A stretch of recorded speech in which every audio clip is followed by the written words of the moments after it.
Assalamualaikum warahmatullahi wabarakatuh. Halo teman-teman semua. Kami dari kelompok 12 yang beranggotakan 1. Reza Putri Ayulianto dengan NPM A1A020114, 2. Anissa Aprilia dengan NPM A1A020116, 3. Ledio Hasanah Alamsyah dengan NPM A1A020090, dan 4.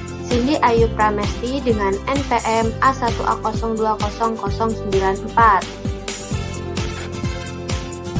Baiklah, pada kali ini kelompok kami akan membahas mengenai materi politik pemerintah terhadap pendidikan di Indonesia dan peranan pendidikan dalam menumbuhkan kecerdasan emosional. Baiklah, pembahasan yang pertama yaitu mengenai politik pemerintah terhadap pendidikan di Indonesia. Kebijakan politik pendidikan pemerintahan Indonesia secara umum dapat dibagi ke dalam 4 periode. Pertama, kebijakan politik pemerintahan masa pra-kemerdekaan. Kedua, kebijakan politik pemerintahan masa Orde Lama. Ketiga, kebijakan politik pemerintahan masa Orde Baru. Dan keempat, kebijakan politik pemerintahan masa reformasi. Pada masa pra-kemerdekaan, kebijakan politik pemerintahan berada di tangan penjajah Belanda. Pada masa itu, Belanda menerapkan politik diskriminatif terhadap rakyat jajahannya, terutama terhadap umat Islam. Tujuan dari pendidikan tersebut adalah untuk tenaga kerja yang akan dipekerjakan di pemerintahan Belanda. Dalam keadaan demikian, maka politik pendidikan yang diterapkan umat Islam adalah bersifat non-kooperatif dengan Belanda. Umat Islam menyelenggarakan kegiatan pendidikan dengan sistem sekolah yang diselenggarakan oleh organisasi-organisasi Islam seperti Muhammadiyah, Nahdlatul Ulama, Persatuan Islam, dan lain-lain. Di lembaga tersebut diajarkan pengetahuan agama, pengetahuan umum, nasionalisme, dan patriotisme.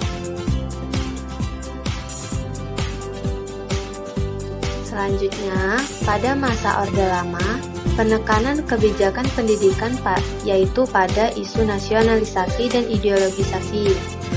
Penekanan pada kedua bidang tersebut tidak lain karena masa tersebut masa krusial pasca kemerdekaan di mana banyak konflik yang mengarah pada separatisme dan terjadi interplay antara pihak yang sekuler dengan agamis. Implikasi dan kebijakan politik pendidikan pada waktu itu adalah terbentuknya masyarakat yang berjiwa nasionalis dan berpatriot Pancasila. Kebijakan politik tersebut sejatinya berupaya menjadi win-win solution dan dengan mengakomodasi semua kepentingan. Di sini terjadi pengakuan terhadap keanekaragaman baik budaya, seni maupun agama. Pada dasarnya, upaya membangun nasionalisme melalui pendidikan relatif berhasil.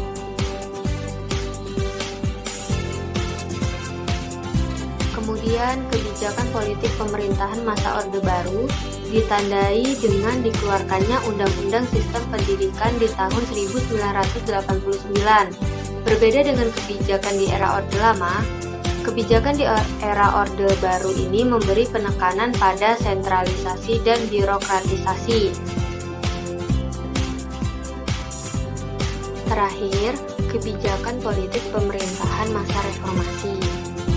Pemerintahan reformasi ditandai oleh semakin berkembangnya wacana demokrasi, seperti mahasiswa sudah memiliki luar biasa. Mereka dapat merancang berbagai program sesuai dengan aspirasi yang berkembang.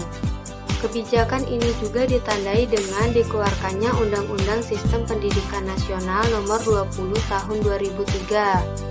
Era reformasi ini penekanannya terletak pada desentralisasi dan demokratisasi.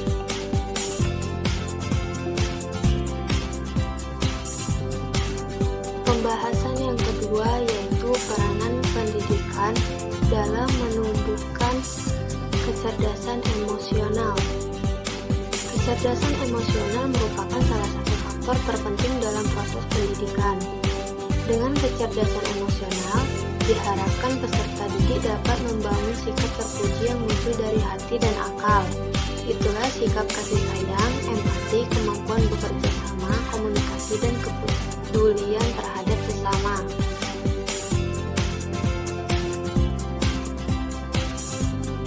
Ada 3 cara untuk menumbuhkan kecerdasan emosional, yaitu 1. Sekolah harus mengarahkan siswa untuk merespons berbagai macam masalah yang muncul di masyarakat. 2. Memberikan pengetahuan tentang arti penting komunikasi dan kepedulian terhadap sesama, sehingga siswa termotivasi lebih banyak dan bersosialisasi dengan orang lain. 3. Guru hasratnya tak henti-henti menumbuhkan optimisme dan percaya diri pada siswa, sehingga tak muncul sikap minder, mudah putus asa ketika menghadapi berbagai masalah hidup.